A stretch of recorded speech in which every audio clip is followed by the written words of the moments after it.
Hello everyone, welcome back to my channel EduTalks with Medico. Myself Dr. Riya Mujumdar. Currently I am doing my internship at Bakura Shamilani Medical College and Hospital. তো আজকের এই ভিডিওতে আমি একটা most important medical college যেটা এখনই পুরো সারা দেশ এবং ইভেন বিদেশেও কিন্তু যেই কলেজে চর্চা চলছে সেটা হলো আরজি কর গভর্নমেন্ট মেডিকেল কলেজ। তো এই কলেজের কাট অফ কত গেল তো সেটাই আজকের ভিডিওতে শেয়ার করব এবং এই ঘটনাটা কিন্তু আর কাট অফের ওপরও অনেকটাই ইম্প্যাক্ট ফেলেছে, যেটা কোনো দিন হয়নি। এতদিনের মানে এত বছর ধরে যে এমবিবিএস কাউন্সেলিং হচ্ছে যেটা কখনো হয়নি, সেটা কিন্তু এবছরে হয়েছে। যে আরজি কর মেডিকেল কলেজের কাট অফটা সিএনএমসি থেকেও কিন্তু কমে গেছে। সবাই কিন্তু আগে এরকমভাবেই রাখতো যে আগে এমসিকে দেন এসএসকেএমটা রিসেন্টলি হলো সেকেন্ডে রাখছে লোকজন, কেউ আবার ফার্স্টেও রাখছে। বাট আগে কিন্তু যেটা চলতো সেটা হলো ফার্স্টে এমসিকে দেন এনআরএস দেন কিন্তু আরজি কর, 3 নম্বরে কিন্তু আরজি কর থাকতো সারা জীবনই। তারপরে হঠাৎ করে এসএসকেএমের যেহেতু এত উন্নতি হচ্ছে, সমস্ত ফ্যাটার্নিটি খুব ভালো হয়ে যাচ্ছে, ইনফ্রাস্ট্রাকচার ভালো হচ্ছে এবং সেই কারণে পেশেন্ট লোডও অনেক বাড়ছে। তো সেই সমস্ত দিক থেকে বিচার করে এখন কিন্তু এসএসকেএমকে সবাই ফার্স্ট বা সেকেন্ডে রাখে।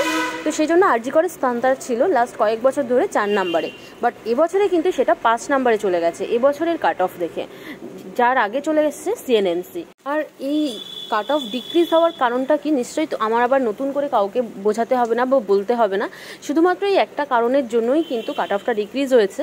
আদারওয়াইজ অ্যাজ আ কলেজ হিসাবে কিন্তু আরজি কর সত্যিই ভালো। আরজি করের যে ফ্যাকাল্টি আছে সেগুলোও খুব ভালো, ইনফ্রাস্ট্রাকচার ভালো, সব দিক থেকেই আরজি কর ভালো। কিন্তু একমাত্র এই পলিটিক্স এবং সেখানকার নোংরা যে সমস্ত লোকজন তাদের বিহেভিয়ার এবং স্টুডেন্টদের সাথে এইরকম বাজে ব্যবহার, এটাই কিন্তু আরজি করের কাট অফ কমানোর একমাত্র রিজন।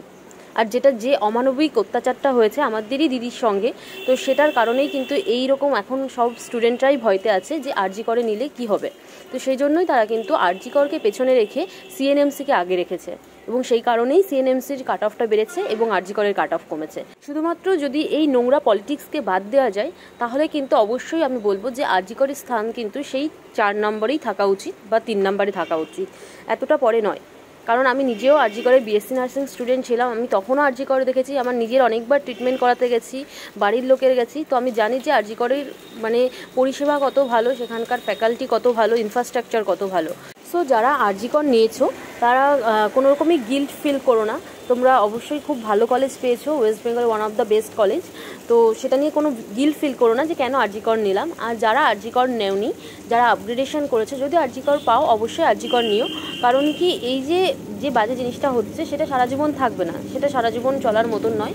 তো সেই জন্য জাস্ট ওইটার উপর বেস করে একটা কলেজকে, একটা ভালো কলেজকে পেছনে রাখা আর পেছনের কলেজকে আগে রাখার কোনো মানে হয় না, আমার সেটা মনে হয়।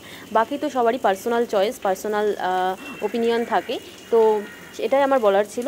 তো চলো দেখা যাক যে আরজি কর মেডিকেল কলেজে এই ফার্স্ট রাউন্ডে কত কাট অফ গেছে। তো দেখো আরজি Kar medical college round 1 cut off 2024 এবং এটা স্টেট কোটার কাট অফ। তো ফার্স্টেই আসি ইউআর ক্যাটাগরির ক্ষেত্রে। ইউআর ক্যাটাগরির ক্ষেত্রে যেটা আরজি করের কাট অফ গেছে তার অল ইন্ডিয়া র্যাঙ্ক হলো 16,225 এবং স্টেট র্যাঙ্ক হলো 615।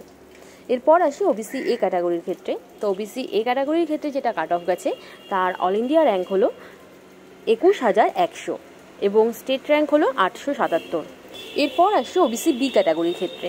তো ওবিসি বি ক্যাটাগরির ক্ষেত্রে যেটা কাট অফ গেছে তার অল ইন্ডিয়া র্যাঙ্ক হলো 25,127 এবং স্টেট র্যাঙ্ক হলো 1082। এরপর আসি ইডাব্লিউএস ক্যাটাগরির ক্ষেত্রে। তো ইডাব্লিউএস ক্যাটাগরির ক্ষেত্রে এই কলেজের যেটা কাট অফ গেছে ফার্স্ট রাউন্ডে তার অল ইন্ডিয়া র্যাঙ্ক হলো 48,758 এবং স্টেট র্যাঙ্ক হলো 2,459। এরপর আসি এসসি ক্যাটাগরির ক্ষেত্রে। তো এসসি ক্যাটাগরির ক্ষেত্রে যেটা কাট অফ গেছে তার অল ইন্ডিয়া র্যাঙ্ক হলো 86,412 এবং স্টেট র্যাঙ্ক হলো 4,249। এরপর আসি এসটি ক্যাটাগরির ক্ষেত্রে। তো এসটি ক্যাটাগরির ক্ষেত্রে যেটা কাট অফ গেছে তার অল ইন্ডিয়া র্যাঙ্ক হলো 4,60,784 এবং স্টেট র্যাঙ্ক হলো 7,625।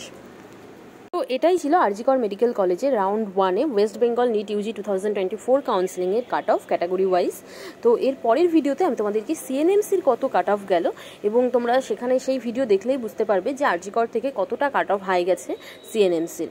এবং এছাড়া এর আগে আমি কলকাতার বাকি যে গভর্নমেন্ট মেডিকেল কলেজ আছে সেগুলোরও কাট অফ দিয়েছি, তোমরা যারা চেক করোনি অবশ্যই চেক করে নিতে পারো, যাতে তোমাদের আপগ্রেডেশন হয়ে চান্স পাওয়ার পসিবিলিটি কতটা সেটা তোমরা র্যাঙ্ক দেখে কিছুটা হলেও আইডিয়া করতে পারবে। তো এর আগে এছাড়া আমি তোমাদের আপগ্রেডেশন প্রসেস এবং রাউন্ড 2 এর যে শিডিউল সেটাও তোমাদের জানা উচিত, কারণ আপগ্রেডেশনের ক্ষেত্রে তোমাদের কিন্তু চয়েস লিঙ্কটা করতে হবে। তো পুরো শিডিউলটাই আমার দেওয়া আছে, তোমরা চেক করে নিও। এবং ফার্স্ট রাউন্ডের ওভারঅল কাট অফ কত গেছে সেটা নিয়েও আমি ভিডিও আপলোড করেছি, তোমরা কিন্তু সেটাও চেক করে নিতে পারো। তো আশা করি যে এই ভিডিওটি তোমাদের সকলের জন্যই হেল্পফুল হবে। আর আমি যেটা বললাম সেটা কিন্তু আমার একদমই পার্সোনাল মতামত, বাকি সবার তো আলাদা আলাদা মতামত থাকতে পারে কলেজ পছন্দ করা বা চয়েস লিস্টে আগে রাখা বা পরে রাখার নিয়ে, তো সেটা তোমাদের পার্সোনাল ব্যাপার। বাট আমার যেটা মনে হয় সেটাই আমি তোমাদের সাথে শেয়ার করলাম। আর আশা করি যে ভিডিওটি তোমাদের জন্য কিছু হলেও কাজে লাগবে। যদি ভালো লাগে তাহলে অবশ্যই লাইক, কমেন্ট এবং শেয়ার করো। আর এইরকমই নিট কাউন্সেলিং রিলেটেড বিভিন্ন রকম ইনফরমেশন পেতে অবশ্যই আমার চ্যানেলটিকে সাবস্ক্রাইব করো এবং সাবস্ক্রাইব করে বেল আইকনটি প্রেস করে রেখো, যাতে আমি যখনই নতুন ভিডিও দিই তোমরা সাথে সাথেই ভিডিওটি পেয়ে যাও। তো আজকের মতো ভিডিও এই পর্যন্তই। আমি এর নেক্সট ভিডিও দেবো তোমাদের CNMC এর কাট অফ কত ছিল সেটা নিয়ে। Thanks for watching.